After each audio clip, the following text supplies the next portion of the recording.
passage biblique a retenu mon attention ce matin, celui de Luc au chapitre 13. Il sera certainement familier à nos bien-aimés du club de lecture biblique qui sont à la page ce matin. Nous sommes dans le livre de Luc au chapitre 13. Il nous dit, en ce même temps, quelques personnes se trouvaient là et racontaient à Jésus ce qui était arrivé à des Galiléens dont Pilate avait mêlé le sang avec celui de leur sacrifice. Il leur répondit, « Croyez-vous que ces Galiléens fussent, n'est-ce pas, de plus grands pécheurs que tous les autres Galiléens parce qu'ils ont souffert de la sorte? Non, je vous le dis, mais si vous ne vous repentez, vous périrez tous également.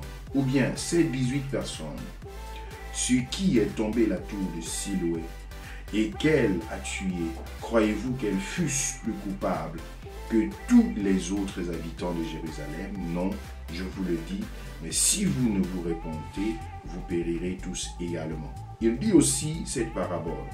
Un homme avait un figuier planté dans sa vigne. Il vint pour y chercher du fruit et il n'en trouva point. Alors il dit au vigneron, « Voilà 3 ans que je viens chercher du fruit à ce figuier et je n'en trouve point. Coupe-le. Pourquoi occupe-t-il la terre inutilement? » Le vigneron lui répondit, « Seigneur, laisse-le encore cette année. Je creuserai tout autour et j'y mettrai du fumier.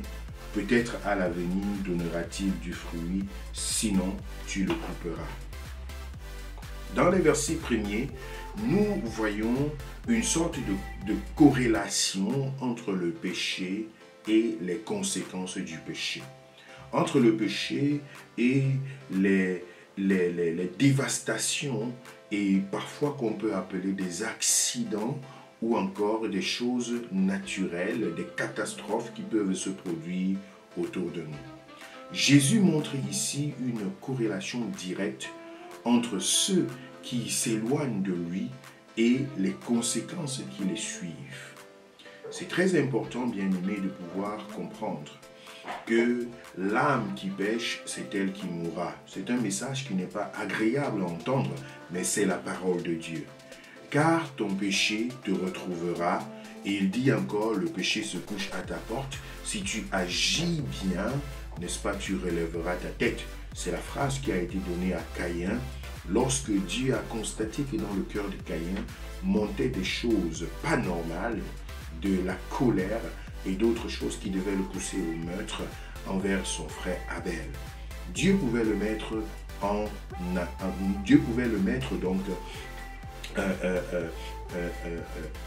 Dieu pouvait attirer son attention. Dieu pouvait attirer son attention à ce sujet-là.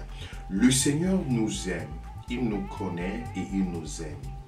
Nous avons annoncé dans la fondation de la foi que Dieu est amour et que son amour est universel pour tout être humain qui est sur la terre parce que Dieu nous a fait à son image et à sa ressemblance. Mais ce que Dieu ne désire pas avoir, ce qui ne peut pas s'approcher de Dieu, c'est le péché. Le péché n'est pas dans la présence de Dieu parce que Dieu est saint, saint, saint, il est 3 fois saint. Et il y a donc des conséquences qui peuvent se vivre sur cette terre, n'est-ce pas, à la suite d'une désobéissance, à la suite des choses qui n'honorent pas Dieu. Je l'ai dit, c'est un message qui n'est pas agréable à entendre, mais qui devrait se dire, parce qu'il ne s'agit pas tout simplement d'apporter des flatteries, mais de pouvoir annoncer la parole de Dieu telle qu'elle est. L'homme vivra à la sueur de son front, l'homme mangera à la sueur de son front. Donc il y a des choses que lorsque nous semons, nous nous retrouvons en train de récolter exactement ce qui ressemble ou alors ce qui découle de ce qui a été semé. Mais l'amour de Dieu demeure manifeste envers toute personne qui décide de se repentir, envers toute personne qui décide d'abandonner le monde pour se tourner vers Jésus, envers toute personne qui décide de quitter les mauvaises voies pour faire référence au Seigneur. Et c'est ce que plusieurs personnes d'entre nous ont fait, et pour cela je donne Gloire au Seigneur. Et pour les personnes qui traînent encore le pas, ici et ailleurs, je voudrais vous encourager. Le temps du Seigneur est encore favorable. Pendant qu'il se fait encore jour, il est important de se tourner vers le Seigneur.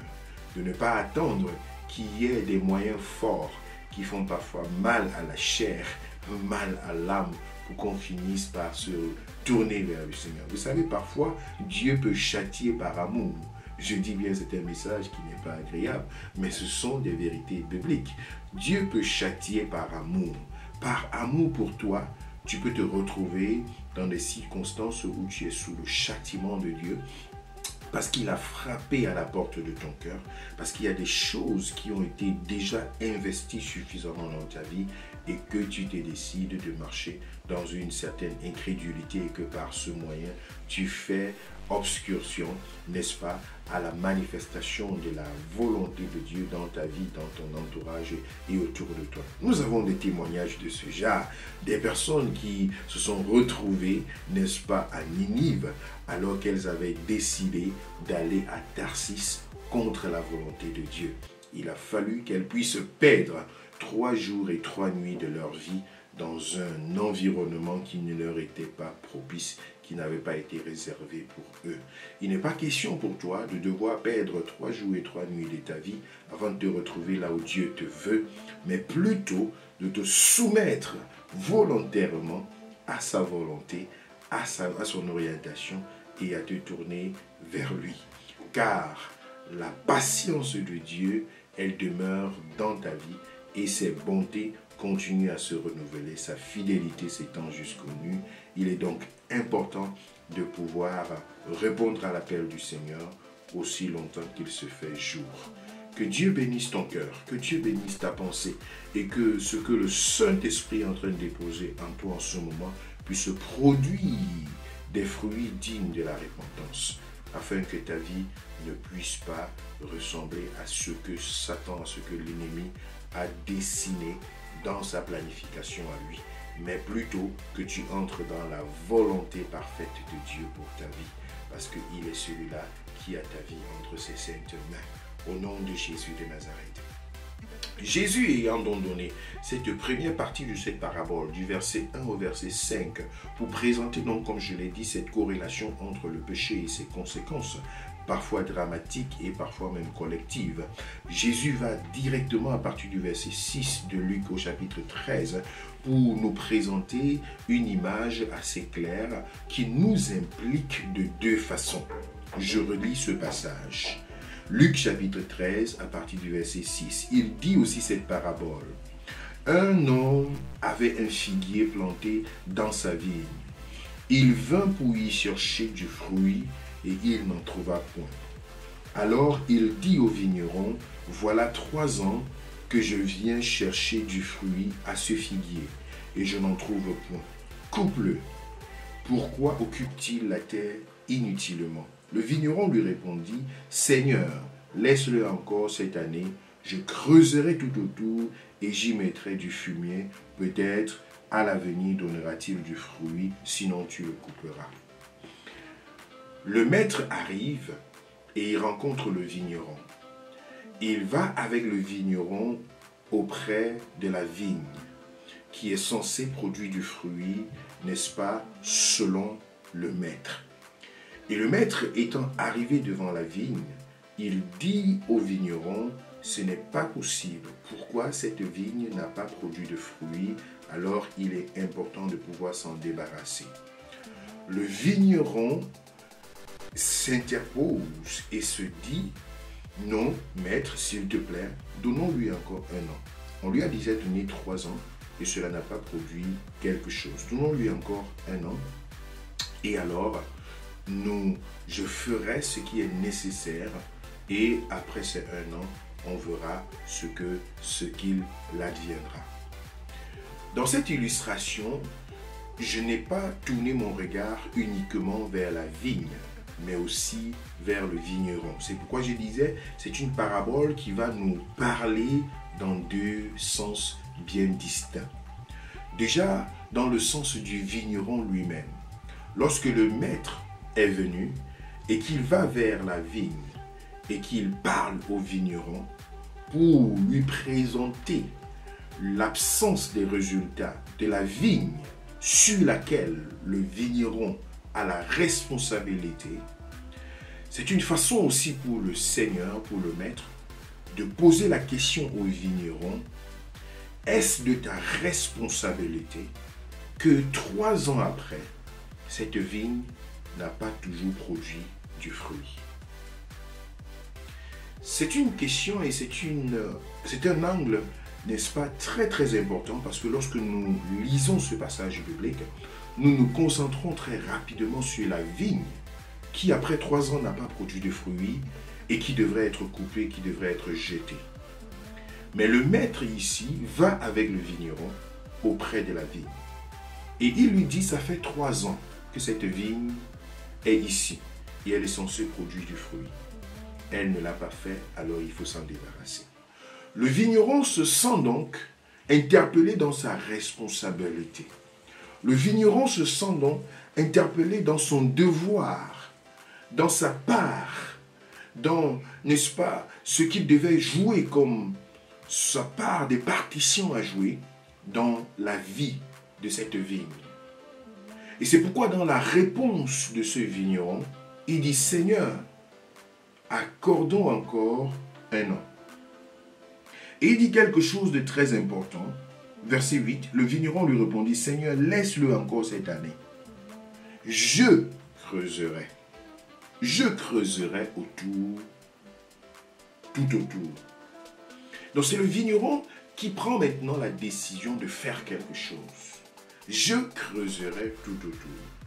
C'est-à-dire, je remuerai la terre tout autour de cette vigne. Je mettrai une atmosphère favorable pour que cette vigne puisse avoir suffisamment de force pour faire passer ses racines dans la terre. Vous savez, pour ceux qui font de la culture et de l'agriculture avec des tubercules ou bien des choses qui vont vers la terre, il faut absolument remuer la terre pour que ta culture puisse avoir le temps de s'enfoncer, qu'elle ne soit pas confrontée à des résistances dans le sol, qu'elle puisse avancer en s'enfonçant un peu plus. Donc le vigneron dit, Seigneur, il y a quelque chose que je dois faire. Je dois creuser le pourtour. C'est-à-dire, je veux rendre favorable, n'est-ce pas, la descente en profondeur des racines de cette vigne. Je veux creuser tout autour. Et le vigneron dit encore quelque chose d'autre. Et j'y mettrai du fumier. J'y mettrai du fumier. J'y mettrai de l'engrais. J'y mettrai des substances nutritives qui permettront à cette terre d'être une terre favorable, d'être une terre qui est effectivement nutritive et qui permettrait donc à cette vigne et à ses racines de puiser suffisamment le nécessaire afin d'être capable de produire. J'y mettrai du fumier. Et maintenant au verset 9, il dit peut-être à l'avenir donnera-t-il du fruit, sinon tu le couperas. Le vigneron s'est mis en question ici par rapport à ce qui était de sa responsabilité et qui devait produire du fruit. Nous sommes dans notre vie parfois très habiles à pouvoir nous tourner vers des personnes qui sont autour de nous et à nous poser la question pourquoi cela ne produit pas du fruit. Nous sommes très habiles parfois à nous tourner vers des choses qui ont été mises à notre disposition pour se poser des questions. Pourquoi est-ce que ça ne fonctionne pas? Nous avons reçu une certaine bénédiction. Nous avons reçu quelque chose qui nous a été confié de la part de Dieu. Une délivrance, une bénédiction, un mariage, un enfant, des finances, le travail. Nous avons reçu quelque chose. Nous avons reçu une bénédiction. Je veux le prendre ici d'abord dans le côté matériel, dans le côté, n'est-ce pas, de possessif, dans le côté d'acquisition. Et parfois, on peut se poser la question, qu'est-ce qu'il en est aujourd'hui? Quels sont les fruits qui sortent de cela? C'est peut-être même des enfants que Dieu t'a donnés. C'est peut-être des choses que Dieu a confiées, n'est-ce pas, à ta responsabilité. Nous sommes parfois très rapides et très aptes à pouvoir, n'est-ce pas, couper et jeter en se disant ça n'a servi à rien. C'est d'ailleurs très important dans nos vies de pouvoir savoir faire le tri. Et vous savez, c'est une pratique même qui est utilisée dans le marketing, dans le business, dans la gestion des stocks. On va dans le marché et dans le rayon pour chercher les produits qui rapportent suffisamment à l'entreprise et les produits qui ne rapportent pas, on va faire le tri et on va les enlever du stock. Vous allez vous rendre compte que pour ceux d'entre vous qui fréquentent des magasins alimentaires, que vous pouvez aller dans un magasin et avoir l'habitude d'acheter quelque chose. Et puis, un mois plus tard, vous arrivez dans le même magasin, vous ne trouvez plus cette chose-là. C'était quelque chose de nouveau et plus tard, vous arrivez, vous ne trouvez plus ce produit dans le magasin, dans le rayon auquel vous avez été habitué. Et ce n'est pas juste parce que c'est quelque chose de saisonnier, c'est parce que les personnes qui gèrent cette entreprise, qui gèrent ce magasin, ont regardé sur une bonne période de 2, 3 mois, 4 mois, 6 mois selon leurs études à eux et ils se sont dit que ce produit dans notre rayon ne nous apporte rien, alors nous voulons l'enlever et le mettre de côté. Donc c'est quand même un principe qui est appliqué dans le marketing, qui est appliqué dans nos vies de tous les jours. Si tu as des choses dans ta vie qui ne te servent pas, si tu regardes dans ton compte bancaire, tu as des dépenses qui sont là mais qui ne t'apportent aucune valeur. Tu as des contrats de téléphone et de ci et de ça, mais ce sont des choses qui apportent des dépenses mais qui ne t'apportent rien, aucune valeur.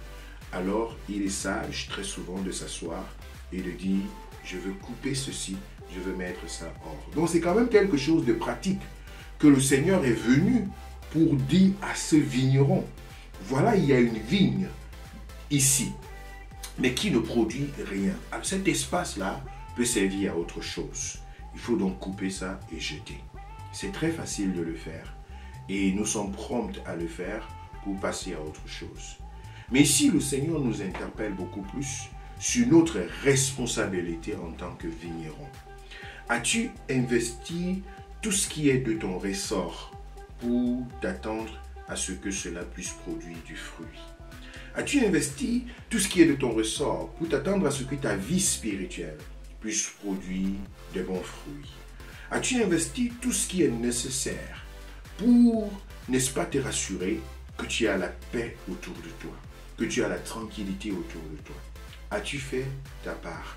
Lorsque le Seigneur te donne des exercices spirituels à faire, as-tu la capacité de prendre du temps pour investir dans le jeûne, pour investir dans la prière, pour investir dans la méditation de la parole de Dieu, pour investir dans la lecture biblique, pour investir dans la communion fraternelle, dans la fréquentation de l'Église? As-tu, n'est-ce pas, cette bonne volonté-là pour t'abstenir de certaines choses qui te tirent en arrière, qui t'attirent dans le péché? As-tu remué la terre pour que cette bénédiction, cette vigne que tu as reçue de la part de Dieu, qu'elle puisse avoir un espace favorable pour faire entrer ses racines dans la terre? J'espère que ce message est suffisamment ramolli pour que tu puisses comprendre ce que le Saint-Esprit est en train de communiquer dans ta vie en ce moment. Regarde autour de toi et pose-toi la question, en tant que vigneron, quelle est ta part dans la productivité de ce qui t'a été confié? En tant que vigneron, quelle est ta part dans, n'est-ce pas, le fruit digne de la repentance, le fruit, n'est-ce pas, délicieux qui devrait sortir de ce que Dieu t'a confié? n'est-ce pas? On peut prendre l'exemple des parents qui reçoivent un enfant et ils ne peuvent pas simplement s'attendre que cet enfant puisse produire quelque chose de si, n'est-ce pas, comme du hasard. Il y a un investissement, il y a un travail assez fort à l'intérieur et puis plus tard, l'enfant commence à ramper, il commence à marcher et la maman peut s'asseoir et dit apporte-moi un couteau, apporte-moi un verre, apporte-moi de l'eau et elle commence à partir de ce moment-là à pouvoir recevoir quelque chose en retour de la part de cet enfant. Mais il faut s'investir, il faut s'y donner à fond. Ce que Dieu a confié entre tes mains, ce que Dieu de ses saintes mains a confié, n'est-ce pas, à toi, il faudrait que tu puisses te poser la question. Seigneur, quelle est ma responsabilité? D'aucuns ont la responsabilité sur d'autres âmes. Nous avons dans le CBS Church une stratégie assez motivante et j'apprécie lorsque je reste en arrière et que je regarde comment le Seigneur est en train de se manifester et d'opérer au milieu de nous en tant que l'Église du Seigneur. Je vois la grâce de Dieu qui se déploie au milieu de nous et c'est dans cette optique que je voudrais encourager ceux et celles qui s'engagent à marcher dans le Seigneur et à être une bénédiction pour les autres. Je voudrais que tu te poses la question. Qui est bénéficiaire de ta vie dans le CBS Church, dans l'Église du Seigneur, dans ton entourage, autour de toi? En qui est-ce que tu investis une partie de ce que Dieu a déposé en toi? En qui est-ce que tu transmets la grâce que Dieu a déposée sur ta vie? Quelle est la vigne que Dieu a placé sur ton chemin? Nous pouvons voir ici et ailleurs dans le monde des personnes qui abandonnent la foi. Nous pouvons très vite être les premiers juges. Des personnes qui sont peut-être faibles ou qui ont besoin davantage de soutien. Nous pouvons être très rapidement des premiers juges. Nous pouvons être très rapides à dire c'est le péché, il faut couper, il faut jeter dans le feu. C'est très facile. Mais le vigneron, il est venu auprès du Seigneur, ou alors lorsque le Seigneur est venu auprès de lui pour consulter et pour déposer la sentence après 3 ans. Vous savez, 3 ans, c'est un temps de maturité. La plupart des plantes, la plupart des choses qui ont été semées, la plupart des choses qui ont été plantées, même la plupart des arbres, après 3 ans, il y a déjà de l'espoir. Il y a déjà une orientation. On sait déjà, la plupart des arbres vont donner du fruit après 3 ans, 4 ans, 5 ans. D'autres peut-être ont besoin de plus, mais quand même à la 3e année, on a une orientation claire de ce à quoi il faut s'attendre. Mais ce n'était pas le cas lorsque le maître est venu. Et le vigneron s'est senti responsable. Il s'est senti interpellé à faire un effort de plus. Il s'est senti interpellé à crier, à intercéder auprès du Seigneur en faveur de cette vigne. As-tu un fardeau dans ton cœur pour une personne que tu vois ramer, peut-être à contre-courant? As-tu un fardeau dans ton cœur pour une âme qui est perdue dehors, qui ne connaît pas le Seigneur? As-tu un fardeau dans ton cœur pour une personne qui est complètement détournée de Dieu, qui vit dans le péché, qui est dans l'obscurité profonde? As-tu un fardeau dans ton cœur pour, n'est-ce pas, contribuer à la disparition de l'obscurité qui grandit dans notre entourage, dans notre société, dans notre génération? As-tu un sens de responsabilité au sujet de ces vignes qui sont, n'est-ce pas, des créatures de Dieu sur cette terre et qui devraient produire du fruit? Je prie que le Seigneur te donne l'esprit du vigneron. L'esprit de ce vigneron qui a compris qu'il a sa partition à jouer afin que des fruits agréables soient produits, afin que le nom du Seigneur soit glorifié, afin que des âmes soient sauvées, afin que la colère de Dieu ne s'abatte pas sur des personnes qui pourtant le méritaient. Nous l'avons vu au début, cette corrélation entre le péché et les conséquences. Mais nous avons l'interpellation de pouvoir nous interposer. Nous avons le devoir de pouvoir jouer de notre partition, de pouvoir apporter une intercession auprès de Dieu en faveur de ces personnes. Bien-aimés dans le Seigneur, tu as une responsabilité et celle-là t'a été donnée par le Seigneur. Il dit, Pierre, m'aimes-tu? Oui, Seigneur, tu sais que je t'aime. Par 3 fois, la question lui a été posée. Et la réplique de Christ, c'était, paie mes brebis. Tu as une responsabilité. Peut-être pas comme celle de ceux qui sont établis comme pasteurs et autres, mais tu as une responsabilité.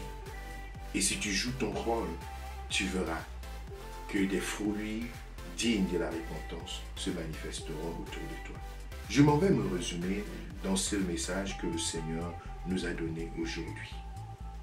Cette corrélation entre le péché et les conséquences est une évidence qui relève de la justice de Dieu et il n'y a aucun autre moyen de s'en échapper que de donner sa vie à Christ, de demander pardon et de changer de vie. C'est une interpellation qui se veut être radicale parce que les conséquences également sont radicales. Un message qui n'est pas facile à digérer mais qui est une vérité absolue. N'attends pas que Dieu puisse utiliser des moyens forts pour te ramener à lui ou bien pour t'attirer, n'est-ce pas, pour ton bien et pour ton salut et celui de ta maison. C'est très important pour toi. Nous sommes à la fois une vigne, mais aussi nous avons le devoir de nous mettre dans la peau du vigneron. Nous sommes une vigne parce que nous devons produire des fruits dignes de la repentance. Nous avons été sauvés à un grand prix et nous devons au jour le jour distiller de la lumière autour de nous. Mais également nous sommes ce vigneron-là en qui Dieu a donné une responsabilité, a mis une confiance en nous confiant des vignes.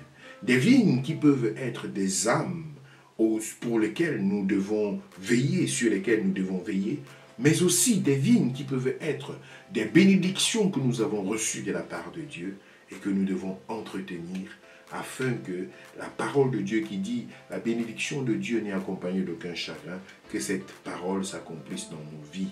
À travers le sacrifice spirituel, à travers des exercices spirituels, à travers notre engagement et notre consécration à Dieu, nous pouvons nous assurer que ce que Dieu nous a donné comme miracle, comme témoignage, comme guérison, comme délivrance, puisse aller à perfection avec lui. Mais aussi, nous avons une responsabilité sur les âmes que Dieu a mis autour de nous. Dans l'Église du Seigneur, dans notre entourage, dans notre société, nous sommes appelés à pouvoir intercéder auprès du Seigneur, mais aussi à mettre tout ce qui est favorable pour que la parole de Dieu puisse prendre racine dans le cœur, à remuer la terre autour de la vigne que Dieu a déposée autour de nous. Mais aussi pour ceux et celles qui sont tout simplement centrés, égocentriques, qui ne sont tournés que vers elles, que vers eux, que tu puisses avoir les regards autrement, que tu puisses te concerner, que tu puisses te sentir également concerné en ce qui concerne la vie d'autres personnes autour de toi. Tu peux jouer de ta partition pour, n'est-ce pas, qu'une vigne qui est autour de toi puisse produire du bon fruit. Tu peux y participer. Tu peux y participer. C'est un appel, c'est une interpellation de la part du Seigneur et c'est aussi une preuve de confiance que Dieu te fait. Je prie que cette interpellation, je prie que cette parole puisse trouver place dans ton cœur en ce moment. Que la grâce de l'Éternel se répande puissamment dans ta vie et que tu ne puisses pas t'égarer, mais que tu puisses répondre à l'appel de Dieu, mais aussi suivre l'orientation du Seigneur, la sagesse et l'inspiration pour jouer de ta partition afin que son œuvre puisse avancer et que son royaume soit bâti sur la terre comme dans les cieux. Seigneur, je bénis ton peuple. Au nom de Jésus de Nazareth, je bénis, Seigneur, cette parole que tu as déposée dans les cœurs et dans les vies. Et je prie qu'elle produise son effet et ses fruits dans chaque cœur. Que les terres soient remuées, que du fumier soit déposé et que, Seigneur, la pluie qui vient du ciel puisse arroser. Merci de permettre une croissance spirituelle. Merci Seigneur de bénir chacun et de répandre ta grâce au milieu de ton peuple. Je te donne toute la gloire et toute l'honneur dans le nom de Jésus. Amen.